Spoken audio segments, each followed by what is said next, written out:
दोस्तों नमस्कार। आज हम बात करेंगे ऊटी लहसुन और हरी खाद। ये आज का हमारा चर्चा का विषय है।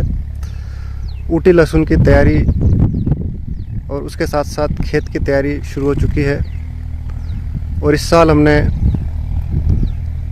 ऊटी लहसुन की खेत की तैयारी के लिए हमने हरी खाद का चुनाव किया है।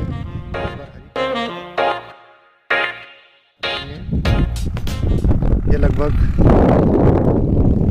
2 हेक्टेयर का प्लाट है जहाँ पे हमारा ऊटी लहसुन का प्लान है लगाने का। और हरी खाद के लिए हमने 2 फसलों का चयन किया है। पहली फसल है चंवला या जिसको लोबिया भी बोलते हैं और दूसरी फसल है ढेंचा। आपको पता होगा सनई होता है, इस तरह से एक ढेंचा की फसल होती है और जो काफ़ी जल्दी बढ़ती है, काफ़ी हाइट पकड़ लेती है बहुत जल्दी। और इसके जो तना होता है वो काफ़ी सॉफ्ट होता है और इसमें काफ़ी ज़्यादा मात्रा में पानी की मात्रा भी होती है। ये आप देख सकते हैं, ये आसानी से टूट जाता है। तो ये 2 फसलों का हमने चुनाव किया है इस साल हरी खाद के लिए।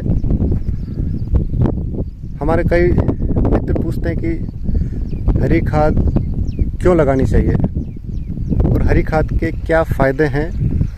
दोस्तों इसका एक मैं बहुत सीधा सा आपको उदाहरण देता हूँ। जैसे हमारी मोटरसाइकिल होती है तो हम उसका समय समय पे एवरेज बढ़ाने के लिए उसकी सर्विसिंग करवाते हैं। उसको शोरूम पे ले जाते हैं, उसका ऑयल, ग्रीस, इंजन पूरा चेक होता है और जो भी चीज़ कमी होती है उसको पूरा करके, उसको रिपेयर करके, सर्विस करके आपको दे दी जाती है। तो उससे क्या होता है कि आपकी गाड़ी का माइलेज या एवरेज बढ़ जाता है।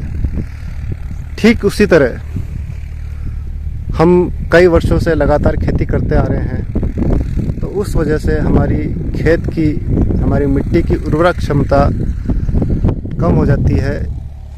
तो उस उपजाऊ क्षमता को बढ़ाने के लिए, उसका एवरेज बढ़ाने के लिए, मिट्टी का, हमारी ज़मीन का एवरेज बढ़ाने के लिए हरी खाद भी एक सर्वोत्तम उपाय है।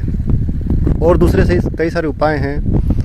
आप फार्म यार्ड मैन्योर दे सकते हैं, देसी खाद दे सकते हैं, रासायनिक उर्वरक दे सकते हैं, अन्य कई सारे तरीके हैं। पर एक जो तरीका है हमने जो चुनाव किया इस साल वो हरी खाद का किया है। हरी खाद में आप कोई भी दलहनी फसल लें। दलहनी फसल लेने का एक फ़ायदा होता है कि इसमें एक नाइट्रोजन फिक्सिंग बैक्टीरिया होता है, जो कि आप जड़ निकालेंगे तो उसके रूट्स में एक नोड्यूल बन जाते हैं और वो जो बैक्टीरिया होता है वो वातावरण से नाइट्रोजन लेके और ज़मीन में फिक्स करता है।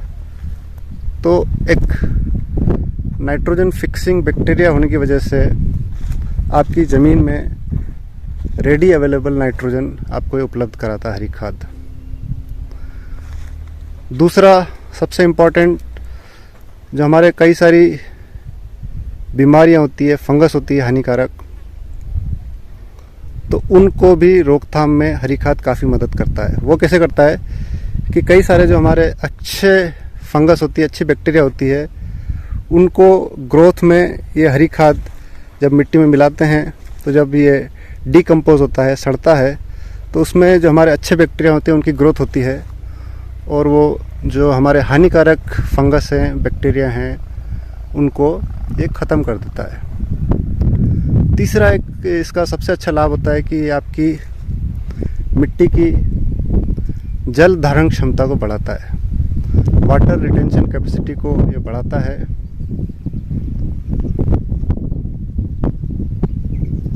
और अगली जो एक सबसे अच्छी बात एक और होती है हरी खाद उपयोग करने का,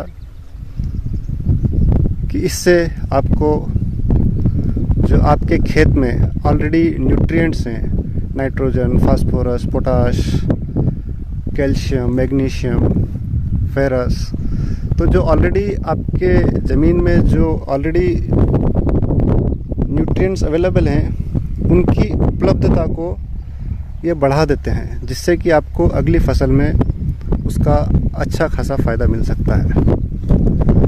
ये तो संक्षिप्त में बात होगी आपको हरी खाद के फ़ायदे। अब हम बात करते हैं हरी खाद को कितने दिनों बाद हमें इसमें प्लाऊ चलाना है या कल्टीवेटर चलाना है या रोटोवेटर चलाना है। तो इसके लिए लगभग 40 से 45 दिन की फसल हो जाए तब आप उसमें कल्टीवेटर से या रोटोवेटर से उसको मिट्टी में मिला दें, जो कि लगभग 1 महीने बाद लगभग ये सड़ जाती है और आपका खेत अगली फसल के लिए तैयार हो जाता है।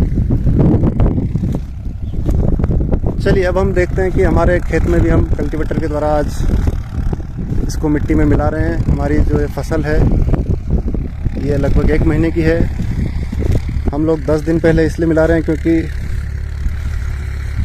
मानसून काफ़ी डिलेड हो चुका है और हो सकता है आने वाले कुछ दिनों में अच्छी बारिश हो और उसके बाद हमें शायद ये मौका ना मिले कि हम उसको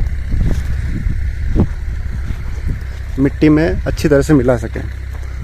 तो आज खेत अच्छी तरह से तैयार है और आज ये चल रहा है, हमारा इसको मिट्टी में मिलाने का कार्य चल रहा है।